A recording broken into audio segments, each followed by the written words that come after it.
সুন্দরভাবে আগামী 19শে জুলাই মহাসমাবেশকে সফল করার লক্ষ্যে শান্তিপূর্ণ স্বাগত মিছিলে আমাদেরকে যে শান্তিপূর্ণভাবে করার যে তৌফিক দিচ্ছেন সে ব্যাপারে শুকরিয়া করছি আলহামদুলিল্লাহ।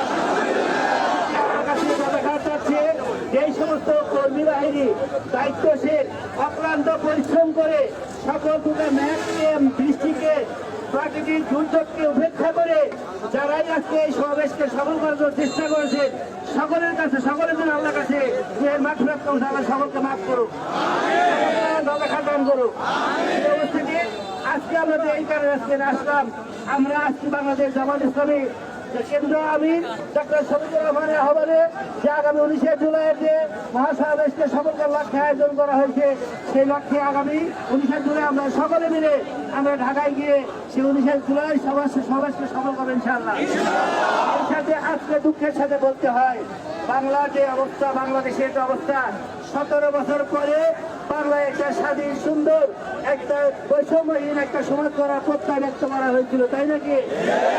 প্রত্যয় ব্যক্ত করেছিলেন যারা প্রাণ দিয়েছিলেন, আমাদের আবু সাইদ মুক্ত যারা প্রাণ দিয়ে আজকে বাংলার পরিবেশকে সুন্দর করেছেন, তাদের মাগফিরাত কামনা করতে হবে, তাদেরকে মাফ করুক।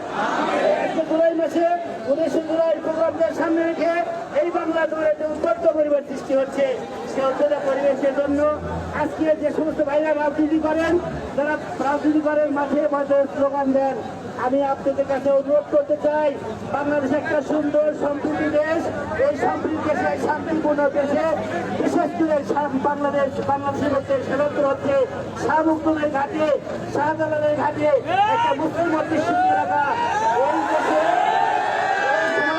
এই সাধারণ কখনই রাজনীতি উত্তপ্ত পরিবেশ কখনো সৃষ্টি হয় নাই। সেই কারণে আমি সকল রাজনীতি বন্ধুদেরকে আমি বলবো, আপনারা পড়ালেখা করে একটা স্বাধীন সুন্দর ভাষায় বক্তব্য দিয়ে মানুষের মাধুর্য দিয়ে মানুষের মন জয় করার চেষ্টা করে, কখনো অশালীন বক্তব্য দিয়ে মাঠ গরম করার চেষ্টা করেন না। এই কথা গল্প আর মানুষ শুনতে, যেই কথা বলেন যে রাজাকার রাজাকার, এই মুহূর্তে বাংলা স্যার রাজাকার কারা আপনারা চেনেন? রাজাকার কাদেরকে বলা হয়? রাজাকার কাদের মধ্যে আছে আপনাদের হিসাব নাই? পড়ালেখা যদি করেন তাহলে জানতে পারবেন যে কার মধ্যে কয়টা রাজাকার আছে। শুনে কথা বলেন, কোনো কথা বলবেন না। দেশের মানুষের পচা গল্প আর শোনে না, পচা গল্প পচা বক্তব্য দিতে গেলে মানুষের এখন গন্ধ লাগে, আর যখন মানুষের সহ্য হয় না, কষ্ট হয়, আল্লাহ রাসূলের ঘোষণা কি জানেন? আল্লাহ রাসূল বলছেন, আল্লাহে আল্লাহর কসম, ওই ব্যক্তি মুসলিম নয়, ওই ব্যক্তি মুসলিম নয়, ওই ব্যক্তি মুসলিম নয় যার হাত এবং জবান থেকে অন্য মুসলমান।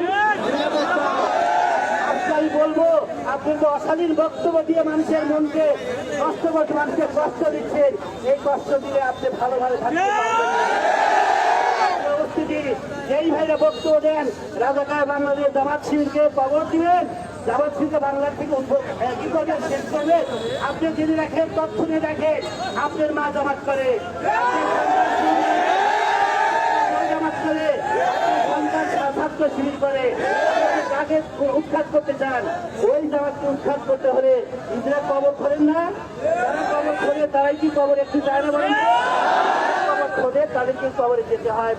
উপস্থিতি আপনারা কথাগুলো একটু কাইন্ডে এই সভাটাকে সুন্দর শান্তিপূর্ণ বজায় রাখার জন্য সকলকে অনুরোধ করবো, আপনারা শান্তিভাবে কথা বলার চেষ্টা করেন।